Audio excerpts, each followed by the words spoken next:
Bonjour à tous et à toutes, c'est Paldam pour vous présenter aujourd'hui un épisode de Ça part en sucette. Et comme d'habitude, parce qu'on ne change pas une équipe qui gagne, ça va partir en sucette. Donc aujourd'hui, je voulais vous parler de l'aquaponie. Parce que l'aquaponie, bon, ça fait partie de ces méthodes de culture qui sont un peu laissées pour compte, car pas très pratiques quand on y pense, puisqu'on ne peut pas employer les mêmes tracteurs, on ne peut pas faire les mêmes choses en somme que pendant la saison de récolte coutume de utiliser de coutume. Mais le fait est que c'est relativement simple.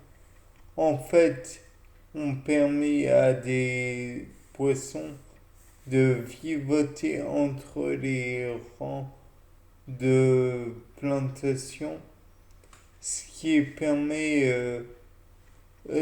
fait que déjà on a de l'eau en quantité utile et nécessaire. Puis, ce que l'on peut dire aussi, c'est que les poissons vont faire des excréments dans l'eau et l'enrichir. À terme, les plantes vont puiser dans cette eau à la fois pour la richesse hydrique naturellement, mais aussi pour les éléments qui lui sont nécessaires. Parce que, rappelons-le, une plante a besoin de euh, mince, Knopkanks.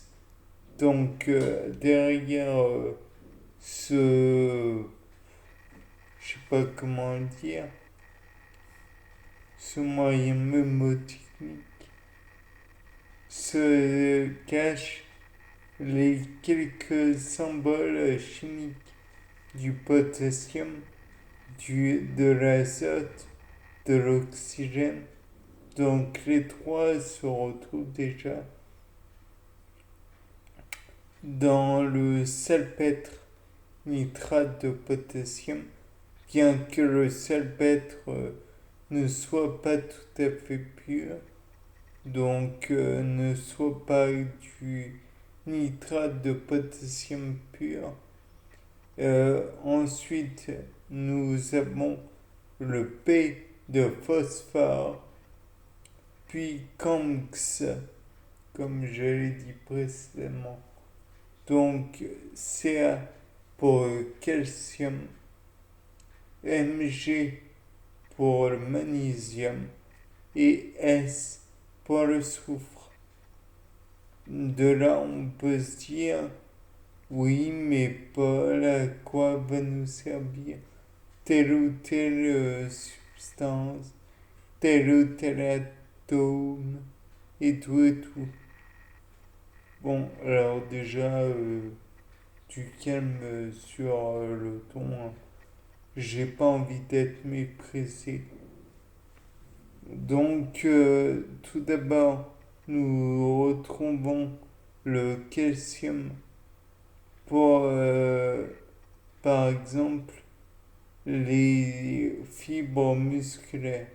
Bon, certes, pour une plante, les fibres musculaires, il y a de quoi avoir des doutes, même pour les plantes insectivores et les plantes carnivores. On peut avoir des doutes quant au fait que ces plantes aient des muscles.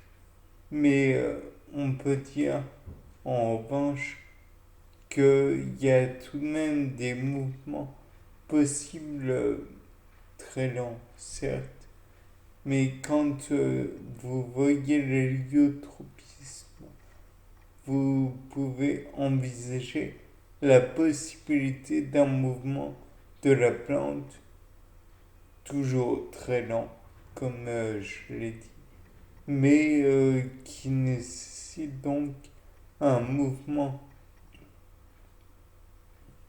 De plus, Mg, le magnésium, tout le monde sait que la chlorophylle s'organise autour d'un atome de magnésium. Si vous ne le savez pas de problème, je vous l'apprends. Ensuite, qui dit S dit par exemple acide aminé, soufré. Il y en a deux, la méthionine et la cystéine. Rappelez-vous que même s'il n'y a pas énormément d'acides aminés de protéines plutôt, dans le règne animal, ça reste indispensable de les avoir pour commencer des chaînes polypeptidiques et particulièrement la méthionine. Donc, puisque je vous rappelle aussi, encore une fois, dis donc, que génétiquement, toutes les chaînes génétiques nucléiques, que cela soit ADN ou ARN, commencent en règle générale par AUG ou comment mince, peu importe AUG d'autres, peu importe. En conséquence, AUG, c'est la méthionine. Donc, si vous voulez envisager de commencer une chaîne polypeptidique ou une chaîne même ADN ou encore ARN, vous avez besoin de la méthionine.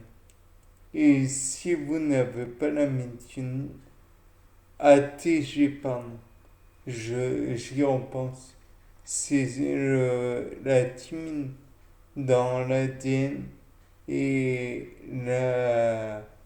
l'uracile dans l'ARN. Donc, vous avez besoin du soufre. De plus, vous pouvez avoir besoin du soufre dans d'autres circonstances. Par exemple, le soufre permet de faire les sulfolipides. De plus, qui dit soufre dit bon nombre de choses en fait quand on y pense. Ouais, bon nombre de choses. Il n'y a pas à dire.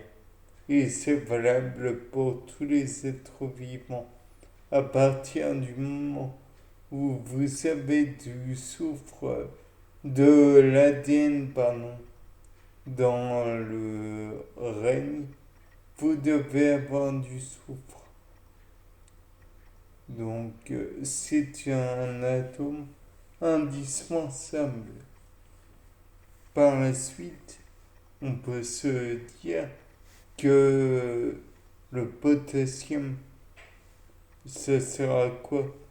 On ne l'utilise pas au quotidien. Erreur.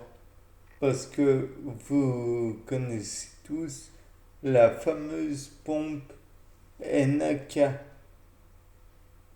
À votre avis, le Na, c'est quoi? Le K, c'est quoi? Sodium, potassium. Voilà. Donc, vous en avez besoin pour l'entrée et la sortie de d'ions. Parce que là, je viens de dire Na, mais il est possible d'avoir besoin dans d'autres circonstances. De plus, le NO3, bon, ça on va dire que de prime abord, ça ne sert à rien. De prime abord. Reprenons dans l'idée de l'acide aminé. Si l'acide est aminé, l'amine c'est quoi? NH2. Donc naturellement, vous devez avoir des corps aminés. Et enfin, le P, donc phosphore, que l'on rencontre dans l'ATP ou dans l'ADP ou dans l'AMP, AMP cyclique par exemple. C'est donc une molécule hautement énergétique. Bien, sur ce, je vous laisse. Au revoir, c'était Paul Dame.